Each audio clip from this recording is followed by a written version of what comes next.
Obboleessi jarraa abba gaddaa Dr. Nasraddin Ibrahim Ahmed ispeeshaalistii keessoo hospitaala Atlaantaa Ameerikaatti argamuuti.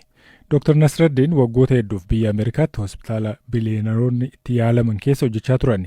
Qalbiin isaanii garuu biyya isaanii irraan fagaanne. Hospitaala tajaajila kennuudhaan Itoophiyaatti isa olaanaa ta'uudhaaf deemu Finfinneetti ijaaruudhaaf sochiirra jiraachuu eeran maatii olaanaatu dubbise.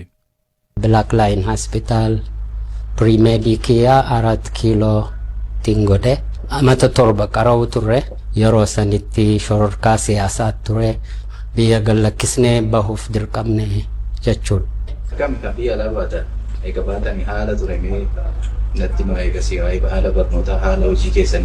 Barriin bahe akka lakkoofsa Awurooppaatti bara 1998 dhumiinsarra akkasii sababa siyaasaatiin biyya ollaa dhayinee achirraa biyya Ameerikaa hiriyarkachuudhaan baraan Ameerikaa seenee 99 akkuma namuu beeku hoggaa biyya faranjii dhaqan overnight wanni godhamaan jiru dura establish goota kaashariillee ta'ee hojjedhe warehouse keessa hojjedhe garuu gooliin qabaachuu ture. An obboleessa jarraati siyaasaadhaan xiqqoo rakkina ture. So barnoota kiyya achitti fufuudhaaf goolii kaayyadhee goolii san achiif godhuu irrattiin hojjedhe jechuudha.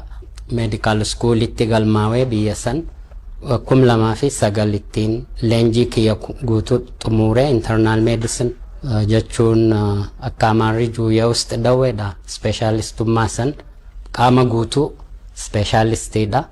Achuma Atlaantuma keessa barnoota kiyyaas fixee hojiin kiyyaas achuma eegaan Ameerikaa seenee amma bara 26 Piedmont Atlanta Hospitaliif dalagaa bara 18 hospitaalli kun kan jiran keessa Ameerikuma guutuu kurnan taappii keessa kanaafuu hiree hedduun harkadhee nama specialistoota gurguddoo wajjii consultationaan dhihoodhaan hojjechuuf muuxannoo gayaan horachuu danda'e yeroo kana keessa. Waa'ee yaada namoota VIP ta'aniiti yaadduudha.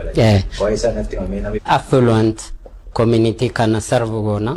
Affluent hoggaanjuu warra kilaasii guddaa Ameerikaa keessa maybe multi-billionaires keessa dhufu san keessa uummata akkanaatiif tajaajila addaa kanneen. Waan gara biyyaa dhuftanii boqummaa keessanii wal qabatee yaada keessa wal qabatee waan dhuftaniif immoo meelutti.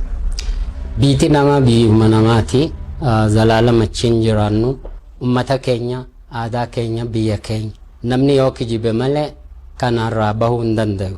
Guyyaanni koo biyya kiyya keessa deebi'ee muuxannoo bara dheeraa kana ka biyya faranjii arkanne karaa kamiini biyya keenya deebinee uummata keenyaaf tajaajila kennuudhaaf karoorri kaayyannee jirra. Namni hedduu rakkama biyya keessaa meeshaan qorannoo fayyaa guutuutti waan hin jirreef ogummaan garii hanqinni waan jiruuf karaa kamiini nama keenya tajaajila silaa biyya alaatti barbaadu san asii kennuu danda'ama waan jirurraahi yaadni koo guddaan sanii expertii fi meeshaa waliif fiduudhaan high quality care san kennuun ni danda'ama waan jiru mataa kiyya keessa qaba.